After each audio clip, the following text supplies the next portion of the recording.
Hi guys, I am attempting to make myself a bucket hat. I have not crocheted anything since I was a teenager, and I think even then I had just attempted to make like a little dishcloth, and I don't even know if it turned out. But I wanted to make a bucket hat to go with my cloud sweater. And this is not a tutorial, but I will link the tutorial that I'm using. Rainy days are just the best for crafting. And yes, there's a cloud in my hair.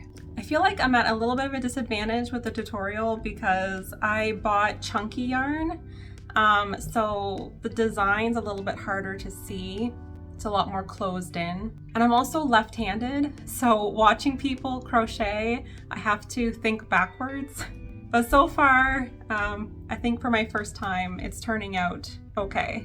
So I thought I'd just chit chat with you guys while I work on this. I've been thinking a lot lately about how I used to beat myself up a lot about not having one hobby that I excelled at. I remember getting into all these things when I was in my 20s, and every time I got into something, I thought like, this is it, like this is the thing that I'm going to stick with for a really long time and I'm going to excel at it.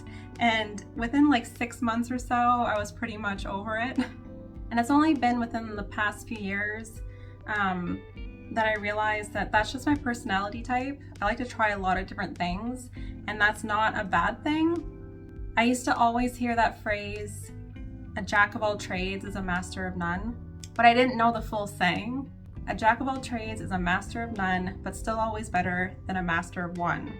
But now I can look back at all the things that I've kind of dabbled in, and I think that it's built my confidence in trying new things.